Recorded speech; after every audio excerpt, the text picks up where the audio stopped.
Bonjour et bienvenue dans cette petite vidéo un petit peu particulière car je vais vous parler de Mint Clash Games, un éditeur hongrois que j'adore car parmi sa production, donc actuellement il y a déjà 3 jeux de sortie, il y a un de leurs jeux qui est mon top 1 de mes jeux préférés de tous les temps. Et peut-être que d'ailleurs prochainement il y aura peut-être un top 10 de mes jeux préférés de tous les temps. Et ne croyez pas savoir exactement ce qu'il y aura dans ce top 10 car je suis quelqu'un de surprenant dans mes goûts ludiques. Mint Clash Games, c'est Richard Hamann et Victor Peter, deux auteurs qui travaillaient sur Tricarion. En 2012, je crois qu'ils ont commencé. Très vite, ils se sont rendus compte qu'en fait, créer un jeu, c'était pas si facile et qu'il fallait vraiment s'y consacrer à plein temps. Donc je crois qu'ils ont ouvert un bureau, si je dis pas de bêtises, du côté de Budapest, et où ils se sont mis vraiment à fond, avec toujours cette idée de rester le plus indépendant possible, c'est-à-dire de choisir à toutes les étapes de création, jusqu'à la sortie du jeu, de vraiment tout choisir, tout en étant à l'écoute. C'est d'ailleurs pour ça qu'ils sont partis sur un modèle économique basé sur le Kickstarter, la plateforme de financement participatif, où dans laquelle on sait qu'ils sont très présents et très à l'écoute quand on les questionne, quand on les oriente dans les jeux. C'est vraiment agréable d'avoir des auteurs comme ça, sachant que, alors moi j'aime bien, je suis un peu abonné à plusieurs personnes, il y a quelque chose que j'aime bien, c'est que il y a des éditeurs qui proposent leurs jeux sur la plateforme Kickstarter, mais qui ne pledgent jamais, ou en tout cas qui n'y participent pas. Alors qu'eux, en fait, régulièrement, ils pledgent des jeux. On sent que c'est des gens qui sont vraiment déjà passionnés par le monde du jeu, mais surtout voilà, qui sont investis dans la plateforme, qui y participent. Ce sont aussi des gens qu'on retrouve dans les forums, ou d'autres auteurs qui vont travailler avec eux. Donc voilà, c'est des personnes accessibles à l'écoute, plutôt que la posture d'utiliser KS, juste comme ça. Moi, je préfère voilà, ceux qui sont vraiment dans l'esprit communautaire, quoi. Et pas juste pendant la campagne, comme certains, il y en a, on dirait qu'ils existent que quand il y a une campagne, que quand ils sortent un jeu, et en dehors, les joueurs, on s'en fout.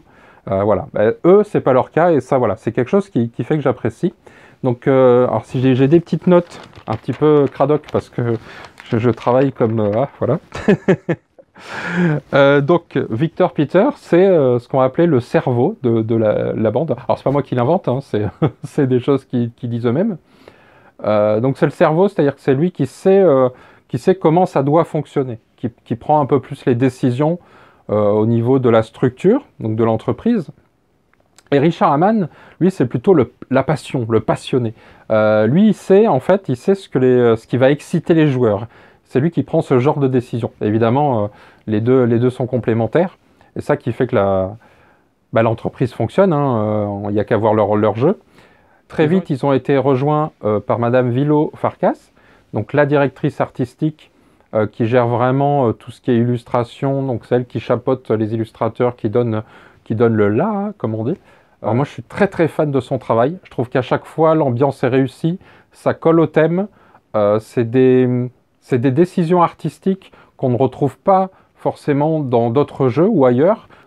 Souvent, quand on regarde un peu la production, quand on fait un tour dans un magasin de jeux, hein, il y a parfois quand même, on voit 10 boîtes, et franchement, on est sur la même chose, quoi. On n'est pas capable vraiment de les départager, de voir ce qui les sépare. Et moi, j'aime quand il y a une décision tranchée. Et elle, c'est ce qu'elle apporte dans Mint Clash Game. Il n'y a pas deux boîtes identiques dans la manière dont c'est illustré. C'est vraiment à chaque fois des choses complètement différentes, mais toujours qui collent au thème. Puisque ce que Mint Clash Games met en avant, c'est vraiment toujours une thématique, c'est vraiment leur point fort et c'est ce qu'ils cherchent à travailler, la thématique et la mécanique. Et pour eux, ils expliquent, quand dans leurs interviews, ils disent voilà, c'est ces deux choses qu'ils essaient d'imbriquer le plus possible et de faire évoluer jusqu'au produit final. C'est-à-dire qu'en général, on retrouve souvent une core mécanique qui est travaillée, qui est mise en avant, qui est la base de leur travail. Ensuite, il y a la thématique qui va venir en fait grossir cette core mécanique. Ils vont vraiment rajouter des choses, etc. Mais toujours que ça reste logique et cohérent. Et ce qui nous amène à faire de très bons jeux. Donc leur premier jeu, qui était Tricarion, donc qui était sorti sur Kickstarter, je ne sais plus en quelle année, 2015, si je dis pas de bêtises, qui avait dû lever dans les plus de 200 000 $, je crois, à vérifier. Donc Tricarion, voilà, c'est quand même, de mon point de vue, un des meilleurs Eurogames du monde. Et c'est leur premier jeu, c'est-à-dire que dès leur premier jeu, ils nous pondent quelque chose qui est vraiment pas parfait, mais presque pas loin en tout cas. en termes de profondeur de jeu, de rejouabilité, de thématique. Donc Tricarion, même si on en parle déjà un petit peu sur la chaîne, je vous la refais vite, hein. C'est donc, on est des illusionnistes, à une époque un peu style ambiance Le Prestige, le film de Nolan, et c'est d'ailleurs bien puisque c'est exactement ça, il faut être le joueur qui a le plus de prestige à la fin de la partie pour remporter en fait la Tricarion Stone et relancer en fait la ville où on se trouve dans l'âge d'or de la magie. Donc pour ce faire, hein, c'est un jeu de programmation et de pose d'ouvriers.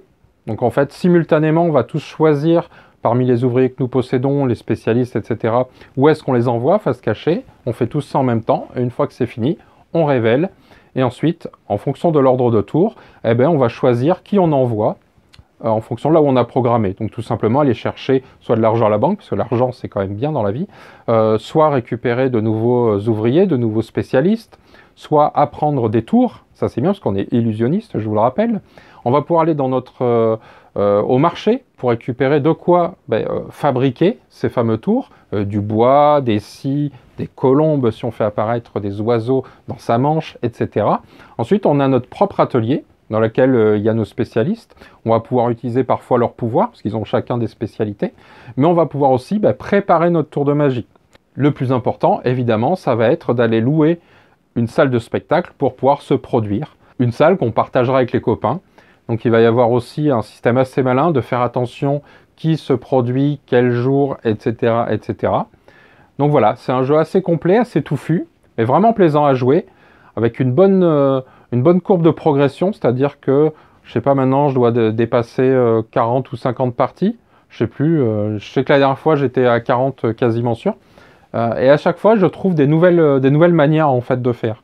Vraiment, il y a une certaine profondeur, il y a des choses qu'on peut commencer à squeezer, c'est assez intéressant de pouvoir se dire, bah voilà, ça avant je pensais pas que c'était possible, parce que c'est quand même un jeu, faut pas trop se planter, hein, donc on est toujours à flux tendu, c'est-à-dire qu'on est toujours en manque d'argent, on est toujours en manque de ressources, etc.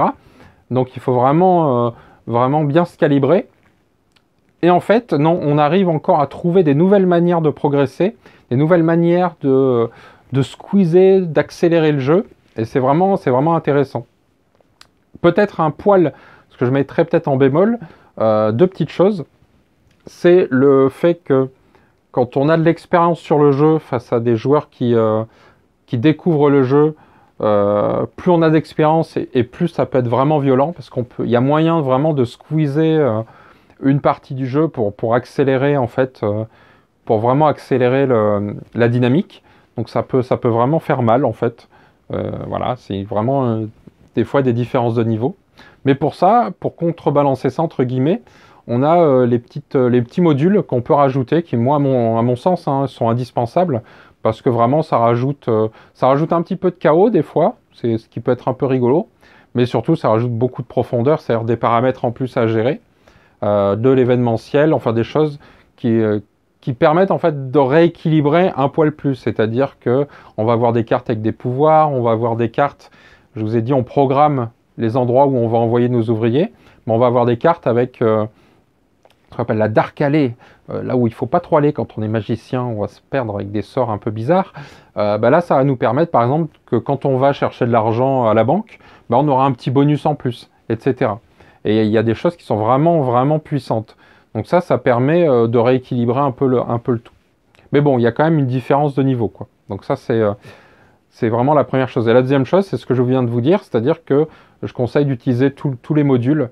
Le jeu sans les modules, vraiment le jeu de base, avec la règle la plus simple, il est, à mon sens, un peu fade. On tourne sur 5 manches au lieu de 7. On n'a pas les fameux pouvoirs qui, à mon sens, donnent vraiment une dynamique ou des choses assez drôles, ou des fois orientent vraiment son jeu, ou pas. On peut même s'en passer. Moi, ça m'est arrivé sur certaines parties de pas trop m'en occuper. Et on arrive quand même à s'en sortir et à gagner. Donc c'est pas non plus indispensable. Mais je trouve, voilà, ça rajoute une profusion et une profondeur qui est vraiment intéressante. Donc voilà, c'est les deux petits défauts. Mais d'ailleurs, c'est des défauts qu'on retrouvera souvent dans les jeux Min Clash Games. C'est-à-dire qu'ils ont une volonté d'avoir toujours un jeu accessible, donc avec une partie très épurée, et qui souvent est un peu assez fade en fait, tant qu'on n'a pas goûté à toute la profondeur. Et ce qu'on retrouvera d'ailleurs dans Anachronie, donc leur deuxième jeu. Pareil, je crois que donc sur Kickstarter en 2016, si je dis pas de bêtises, qui a dû faire dans les 300 000 ou 400 000, je ne sais plus. Donc où on retrouve à la création donc David Turczi, hein, un des auteurs dont on parle souvent sur cette chaîne. David Turczi, donc pareil, qui expliquait que lui au tout début, Anachronie, donc je vais quand même expliquer un petit peu Anachronie avant, pour si on est des gens qui ne connaissent pas. Donc c'est du placement d'ouvriers avec voyage dans le temps, et ça c'est cool, où en fait on est dans une dystopie, un météorite va se cracher sur la capitale mondiale. Comment on sait que le météorite va se cracher? Ben, c'est simple, c'est quand il s'est craché, il a libéré des petites particules qui vont nous permettre de créer le voyage dans le temps. Et donc en fait on est au début de la partie et on sait exactement à quel moment va se cracher ce météorite grâce aux particules. Donc ce qui est très intéressant, c'est qu'on va pouvoir donc construire des bâtiments, se développer. On va pouvoir voyager dans le temps pour s'envoyer des ressources, avec une conséquence que si on ne la rembourse pas, on crée un paradoxe temporel, et les paradoxes c'est moche, grâce à des vortex. On va pouvoir gérer de la ressource, et surtout le but du jeu en fait c'est de libérer, en fait de sauver le plus de monde possible. Donc on a tous des factions différentes, avec des manières de jouer, voilà, il y a une certaine asymétrie, ça aussi c'est très plaisant à jouer. Donc là pareil, ce que je disais avec Tricarion, jouer sans l'asymétrie, c'est un peu dommage, parce qu'on passe à côté de quelque chose. Pareil, les voyages dans le temps en fait sont symbolisés par des petites plaquettes, avec le moment où l'impact du météorite aura lieu. Pareil, il y a une version vierge, toute simple. Quand on y joue les premières fois, si on joue avec ces versions simples, on ne prend pas conscience de l'intérêt en fait du voyage dans le temps. On peut complètement s'en passer, voire se dire mais oui, c'est pas vraiment thématique, c'est un peu. Si on les retourne en fait de l'autre côté, en fonction, donc en fait c'est les voyages dans le temps, c'est-à-dire quand il y a une manche, et chaque manche il y a plusieurs phases, il y a une phase où on va pouvoir en fait demander des choses au futur, donc on a des petits vortex qu'on va pouvoir choisir. Donc on fait tout ça secrètement, puis on révèle, on peut en choisir 0, 1 ou 2. Et en fonction de ça, on va pouvoir les placer sur les fameuses tuiles dont je vous parlais. Sauf que chaque emplacement, il peut y avoir des bonus et ou des malus. Et donc en fonction de ça, ben, ça devient tout de suite très intéressant de savoir si on en met 0 parfois, ou etc., etc. Alors que s'il n'y a pas ces fameuses bonus ou malus, on peut très bien s'en passer ou pas comprendre l'intérêt. Donc voilà, c'est des petites choses comme ça. Alors c'est sûr que pour les premières parties, ça peut être intéressant de jouer sans toutes les fioritures autour, qui moi à mon sens sont indispensables, mais bon, pour avoir, voilà, pour que le jeu soit quand même plus accessible. Mais en même temps, on risque de se retrouver face à un jeu un peu plus fade, ou se dire ah mince, c'est pas aussi bien que prévu. Donc voilà, donc si vous êtes dans ce cas-là, ne vous laissez jamais avoir, etc. Donc David Turczi expliquait quand il a créé ce jeu, la première mouture en fait, il avait fait, c'était un jeu qui se jouait en moins de 45 minutes, alors qu'actuellement une partie d'Anachronie c'est 2h30 en moyenne. Lui c'est un jeu, il y avait une seule manche, il y avait juste le système de poste d'ouvrier, et voilà, et ça se durait en 45 minutes. Richard Hamann et Victor Peter sont arrivés, et ont tout de suite trouvé la thématique. En fait, c'est une thématique qui leur est propre, hein, qui leur est chère. Je crois que c'est un auteur hongrois qu'ils utilisent d'ailleurs, qu'ils utiliseront dans un autre jeu. On parlera plus tard dans la vidéo. Voilà, qui sont inspirés du voyage dans le temps. Et tout de suite, ça a commencé à monter en puissance. C'est-à-dire que c'est là où les factions sont arrivées. Les factions avec l'asymétrie, parce que c'est quelque chose qu'ils aiment beaucoup. Les fameuses pistes pour remonter dans le temps, les bâtiments, etc., etc.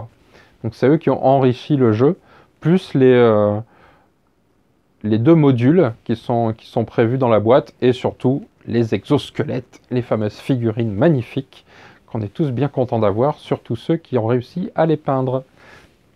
Donc voilà, Anachronie, c'était leur deuxième jeu, et déjà on sent voilà, une thématique toujours très forte, une réalisation toujours au top. Anachronie, comme Tricarion, en fait, ça fait partie des jeux que j'adore beaucoup. Même si Anachronie, peut-être que je ne le mettrai pas dans mon top 10. Vous le saurez peut-être prochainement. Mais voilà, en termes de placement d'ouvriers, moi je le trouve assez accessible. Très vite, il n'y a pas beaucoup d'iconographie, c'est tout très bien expliqué sur le plateau. c'est très clair. En un tour ou deux, on a vite compris. Donc je trouve que c'est très agréable en fait. Donc ça fait partie des jeux où on peut initier voilà, des joueurs qui ont déjà un peu l'habitude de jouer, mais pas trop. Ça peut passer. Et pour moi, voilà, c'est vraiment, je sais pas, pareil, je dois une trentaine de parties, je dirais, sur Anachronie. Étrangement, j'ai jamais fait les modules. J'y suis jamais eu l'occasion en fait. Soit j'ai toujours fait découvrir le jeu, soit on a toujours voulu approfondir, parce que le fait d'avoir plusieurs factions avec des manières d'évacuer la population différentes, donc des manières de scorer complètement différentes, je me suis souvent plus amusé à essayer d'optimiser, à faire mieux, etc. à chaque partie. Je trouve toujours très agréable. C'est un jeu vraiment très fluide, où on sent pas, il n'y a pas de lourdeur, de réflexion ou autre. On se prend la tête pour essayer de faire bien, mais je veux dire, c'est pas usant comme jeu. Il y a des jeux comme ça où, au bout d'une heure de jeu, on est là, on a le cerveau qui fait mal à la tête, quoi. On n'est pas bien, même des fois, il y a certains jeux, je trouve que c'est pas plaisant au bout d'un moment. Là, au contraire, on prend nos décisions, on avance. Et ce côté aussi où le jeu, ben, on sait qu'il y a un impact de météorite. Et ensuite, il reste 2 manches potentiellement. C'est-à-dire que le jeu peut très bien s'arrêter à cette manche-là ou 2 manches après. Donc il y a aussi ce côté où il faut savoir comment on va maîtriser le truc. Est-ce qu'on prend des risques ou est-ce que en fonction de comment jouent les autres, enfin, voilà, il faut vraiment regarder ce que font les autres. Le fait de pouvoir se placer, de bloquer les copains ou pas, ça peut avoir un bon avantage. Donc il y a une bonne lecture à avoir de ce qui se passe autour. Donc du coup on est toujours présent en fait.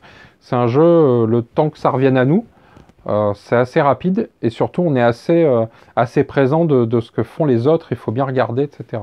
Donc moi c'est un jeu que j'apprécie vraiment. Et donc après Anachronie, leur troisième jeu c'est Cerebria. Donc là pareil, je vais pas tout refaire parce que hop, pip pip, il y a une vidéo que j'ai tournée il n'y a pas longtemps. Mais voilà, je vais vite y passer dessus, mais en termes de direction artistique, je suis vraiment fan des petits personnages, des dessins, de ces petites créatures là qui représentent soit des bons sentiments, enfin soit des bonnes émotions, soit des mauvaises émotions. En termes de jeu par équipe, il fonctionne très bien. Donc là, je crois que j'en suis à 4 parties. Vraiment 3, parce qu'on va dire que la première partie, c'était pas avec les bonnes règles. C'est des petites erreurs dans les traductions. Bon, on n'est pas anglophone, hein, on fait ce qu'on peut. Mais voilà, en termes de jeu par équipe, je trouve vraiment très très bon. C'est un jeu pareil qui dévoile ses subtilités au fur et à mesure qu'on joue. Et dès qu'on utilise la symétrie, en fait, c'est vraiment ça hein, qui fait tout le sel. J'ai dit tout le sel, il faut pas. Qui fait tout le plaisir du jeu. Pour changer, on a des tics de langage, donc on essaye de se reprendre. Donc ouais, Cerebria, vraiment, donc en jeu par équipe, en fait, c'est tout le... On peut pas se la jouer solo. C'est vraiment... tout est basé pour que notre coéquipier, il faut qu'on prenne des décisions ensemble.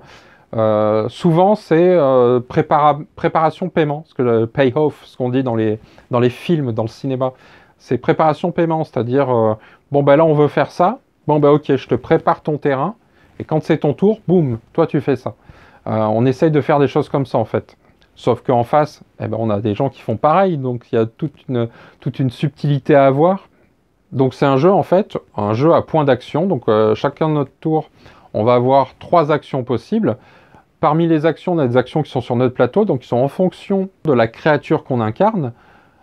Et ensuite, on va avoir des actions possibles aussi sur le plateau, en fonction des territoires, puisque c'est un jeu aussi à majorité, donc on va toujours essayer de se placer en posant des émotions un peu partout sur le plateau, des émotions qui nous appartiennent si possible, qu'on va même pouvoir faire évoluer. Et surtout, voilà, il y a des territoires, il y a des frontières, il y a beaucoup de choses à gérer. Franchement, c'est un des jeux, je pense, qui fait partie dans mon... Allez, je vais le mettre dans mon top 3 des jeux en termes d'accessibilité avec Lisboa, et peut-être même Tricarion, où ça demande voilà, un petit temps d'adaptation. Alors là, c'était peut-être aussi parce que le jeu était en anglais, hein, en général, ça aide pas beaucoup, mais voilà, il y a quand même moi, j'ai trouvé qu'il y avait beaucoup d'iconographie. Je dirais que c'est un peu son point faible. Il y a beaucoup d'infos pour tout. Après, c'est l'avantage, c'est qu'il n'y a rien de caché. Ça, moi, j'aime bien dans les jeux, quand il n'y a pas de règles non dites. Moi, j'aime bien quand tout est lisible partout.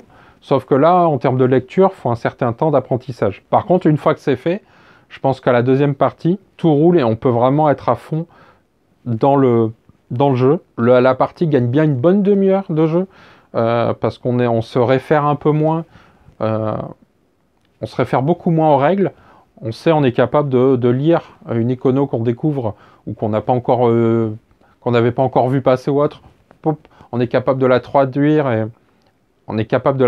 et donc du coup, tac, ça va hyper vite. On passe un peu notre nez dans le petit livret, on retrouve un peu l'esprit Tricarion, c'est-à-dire Tricarion, on allait chercher nos sorts, on vérifiait ce qu'on avait besoin pour... voilà, il y a beaucoup d'anticipation.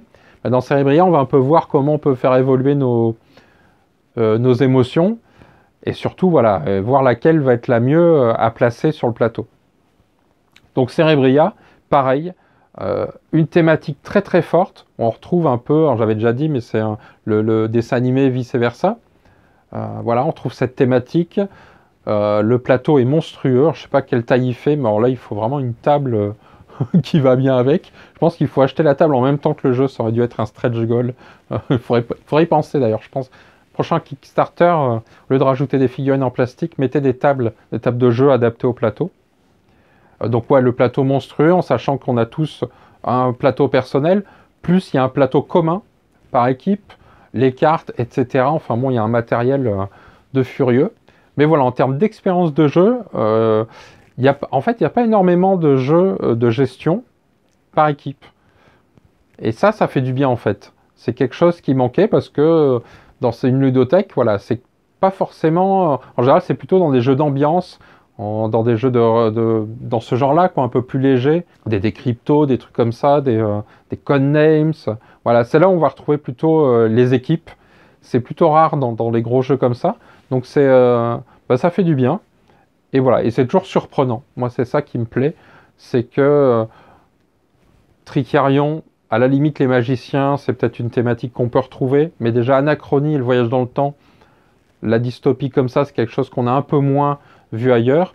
Et là, Cerebria, clairement, c'est unique. Donc voilà, à chaque fois, des nouvelles idées, des nouvelles choses. Et moi, c'est ça que j'aime.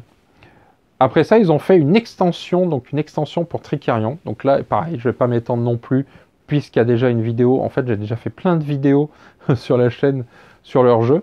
Mais donc l'extension, qui était en KS il n'y a pas très longtemps, donc qui doit être livrée, je crois, cet été, si je ne dis pas de bêtises. Donc qui a été faite par David Turksi. On retrouve le copain d'Anatomie qui est venu s'occuper donc de l'extension.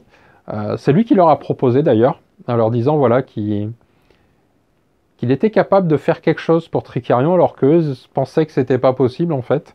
Et il leur a amené vraiment un plateau en plus, enfin c'est une vraie grosse extension, c'est quasiment une deuxième boîte de jeu. Et donc ça, j'ai vraiment vraiment hâte d'y jouer pour voir les sensations, voilà, j'ai un peu lu les règles, etc. Mais ça m'a conforté dans l'idée que ça allait envoyer du lourd. Donc ça, pareil, j'ai vraiment hâte, vraiment hâte, vraiment hâte. Puisqu'on est dans les extensions, dans les prochains KS donc, qui devraient arriver, c'est les extensions d'Anachronie. Normalement, je sais pas quand... On ne sait plus trop les plannings de Min Clash Game, parce que tout a bougé un petit peu. Mais donc, ouais, donc c'est toujours David Turksi qui travaille dessus. Donc là, en fait, à la différence de Tricarion, ce ne sera pas une grosse extension, mais là, on nous parle de 2 grosses extensions pour Anachronie. Oui, ils y vont. Alors, ça, du coup, ce ne sera pas la même chose. Ça sera deux modules complètement différents, 2 gros modules. Donc, la première extension, dont le nom provisoire, c'est Lost City. Donc, en fait, ça va être plus de manière d'approfondir le monde d'Anachronie. Donc, un nouvel ouvrier, un nouveau type de bâtiment, une nouvelle ressource. Qu'est-ce qu'il y a aussi? De nouvelles actions. Donc voilà, c'est vraiment un module. On n'en sait pas plus hein, pour l'instant. Ils essayent de garder un peu le suspense. Donc ça, c'est Lost City. Et la deuxième extension, c'est Future Imperfect. Donc c'est voyage temporel fou et combo d'action à gogo. Donc voilà. On n'en sait pas plus, mais bon, ça donne, voilà, c'est de la punchline, etc. Normalement, il devrait y avoir une faction supplémentaire donc pour chaque extension, donc avec les exosquelettes qui vont bien. Donc après les extensions d'Anachronie, le prochain Kickstarter, le prochain gros jeu, c'est Persévérance, un Lost avec des dinosaures. Et ça fait toujours plaisir, parce qu'à l'époque, il y avait des ours blancs, ils n'avaient pas osé mettre des dinosaures. Donc Persévérance, en fait, c'est un jeu où on va retrouver encore parmi les auteurs, notamment David Turczi, qui est toujours dans les mauvais coups, celui-là. Donc c'est du draft de dés, on va lancer entre 12 et 20 dés. Il y a des dés qui nous appartiennent, il y a des dés qui sont neutres. On choisit n'importe quel dé, même celui qui peut appartenir au copain, et on va pouvoir le placer. Alors c'est pas du vrai placement d'ouvrier, mais on va pouvoir le placer pour activer des actions, ou alors on va pouvoir se placer pour la prise de territoire, pour la majorité. Puisqu'en fait, une fois qu'il n'y a plus de dés, en fin de manche, il va y avoir une phase de scoring. Ce qu'on va pouvoir faire, en fait, c'est qu'on est une équipe d'aventuriers. On va pouvoir explorer donc de nouveaux territoires, retourner des tuiles, etc. Quand on retourne les tuiles, eh ben, on va pouvoir affronter des dangers, voire affronter des dinos, des dinosaures qu'on va pouvoir recruter. Alors au début, ils seront un peu indomptables, on va pas pouvoir les gérer, sauf que un des buts du jeu, c'est de retrouver en fait des monolithes. Alors pas l'éditeur de jeu, hein, mais la pierre. Et donc en retournant nos tuiles, si on retrouve un monolithe, il y a plusieurs types de monolithes. S'il correspond au même type que certains dinosaures que nous possédons, bah, au lieu d'être indomptés, pouf, ils deviennent apprivoisés. Et ça c'est bien, parce qu'en fait on va pouvoir aussi recruter des héros, on va pouvoir les faire évoluer, parce que quand on retourne les tuiles, qu'on explore, et qu'on combat, et qu'on réussit nos combats, eh ben on va pouvoir gagner de l'expérience. Donc notamment acheter de l'équipement, mais aussi faire évoluer nos personnages, et notamment leur faire monter les dinos. Et ça, c'est toujours rigolo de pouvoir faire ça. Enfin voilà, quelque chose d'assez plaisant, d'assez intéressant à suivre. Donc le jeu, en fait, il est basé sur une histoire. Donc il y a 5 parties, 5 histoires rejouables. C'est pas du tout du legacy, hein. On va pas faire des choix définitifs et comme une campagne. Mais là, non, c'est une campagne qu'on va pouvoir revivre plusieurs fois. C'est pas non plus... Alors, c'est une campagne, ce qui est assez intéressant, c'est qu'a priori, il y a beaucoup de règles et qu'en fait, chaque campagne va changer un peu le scénario, va rajouter des règles, etc. Mais c'est pas un tutoriel. C'est-à-dire que c'est pas fait pour apprendre à jouer. C'est vraiment à chaque fois une histoire complète. On va pouvoir en fait découvrir l'île, parce que comme je vous ai dit, on est dans Lost, hein, donc en fait, on s'est craché sur une île il y a très longtemps. On a commencé à survivre sur l'île, puis on s'y est installé. Et en fait, ce qui se passe, c'est qu'il y a un volcan, enfin, il y a une catastrophe naturelle, ou pas naturelle d'ailleurs, qui arrive sur l'île, qui a un peu tout détruit. Et donc, notre but, ça va être ça, hein, ça va être de reconstruire en fait nos maisons, notre village, quoi, tout en explorant l'île. Ce que j'ai pas dit d'ailleurs, quand on explore l'île, il y a un système de stop ou encore aussi. C'est-à-dire qu'on va pouvoir vraiment aller plus ou moins loin dans l'exploration à nos risques et périls. Donc, il y a un petit côté comme ça, prise de risque. Comme je vous disais, en fait, on a une équipe d'aventuriers. À la différence d'Anachronie qui était asymétrique, là la symétrie elle est complètement inversée, c'est-à-dire que même si on va avoir des pouvoirs différents les uns des autres, toute la symétrie, un peu comme on va retrouver un peu l'idée qu'on a déjà dans Small Islands, c'est-à-dire qu'en fait on va choisir en début de partie une paire d'objectifs récompenses différentes, et c'est ça en fait qui va vraiment faire la symétrie dans le jeu. Donc à tester, j'ai hâte de voir ce que ça va donner. En tout cas, c'est un jeu assez intriguant. J'aime ce côté narratif, en fait, où on va vraiment explorer l'histoire de l'île d'une partie sur l'autre, en espérant que la fin soit meilleure que Lost, pour ceux qui n'ont pas aimé la fin, car moi, j'ai bien aimé la fin. Voilà, je suis comme ça. En tout cas, voilà, on est dans cet état d'esprit-là. De ce que j'ai compris, le 4e mode de jeu, donc la 4e partie, c'est, on va dire, la partie principale. Donc je ne sais pas exactement ce qu'est la 5e, ce qu'elle va apporter ou quoi. Mais voilà, je suis aussi intrigué par ce côté rejouabilité. On va pouvoir refaire toutes ces parties, voir comment c'est géré. Donc on attend des graphismes qui nous mettent dans une bonne ambiance. On sait que le jeu va être travaillé. De toute façon, tous leurs jeux ont pris beaucoup de retard justement à cause de ça. Alors d'abord, c'est parce qu'il y a eu les extensions d'Anachronie et de Tricarion qui sont venus s'insérer dans le planning, mais aussi voilà, parce qu'ils travaillent énormément leur jeu. Donc Persévérance, espérons que ça soit au-delà de nos espérances. Et enfin, le dernier projet connu en date chez Clash Games, c'est Transhumanity. Donc celui-là, il était déjà dans mon top 10 des jeux les plus attendus l'année dernière. Ça fait, je crois, 2 ans qu'il est annoncé, et je pense qu'il sortira pas sur Kickstarter avant fin 2020. C'est un énorme projet. En tout cas, voilà, c'est comme ça qu'ils en parlent. On a très peu d'infos, si ce n'est la thématique, où en gros, la Terre est déplacée de son orbite. on ne sait pas pourquoi, par une intelligence supérieure. Du coup, le soleil disparaît, mais on a une étoile rouge qui du coup apparaît à sa place.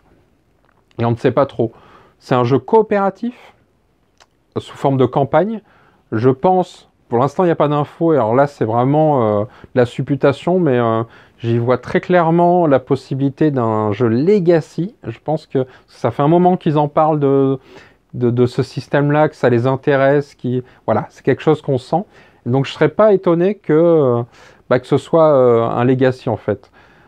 Donc voilà, donc c'est coopératif, on va pouvoir se déplacer dans des univers alternatifs de la Terre, avant ce fameux saut en fait, avant ce moment où cet événement, où la Terre a été déplacée de son orbite, eh ben on va pouvoir nous déplacer, donc c'est sous forme de draft de cartes, où on va pouvoir soit utiliser nos cartes pour changer le destin de l'humanité en gros, soit au contraire se garder ces cartes pour soi-même afin d'améliorer notre personnage, etc. Donc voilà, c'est encore bien nébuleux, mais en tout cas, l'idée, encore une fois, la thématique très forte. Voilà, je suis très envie d'en savoir plus. J'ai vraiment hâte qu'il y ait des premiers visuels qui sortent, que la mécanique soit un peu plus explicitée, et surtout voilà, de voir si c'est vraiment du Legacy ou pas, parce que ça m'intéresse. Et puis voilà, l'histoire, on sait que maintenant, ils travaillent beaucoup l'histoire, donc j'ai hâte de découvrir ça. En tout cas, voilà, c'était une vidéo pour faire le point un peu sur Mint Clash Games, cet éditeur que moi j'adore beaucoup, qui est sûrement dans mes favoris.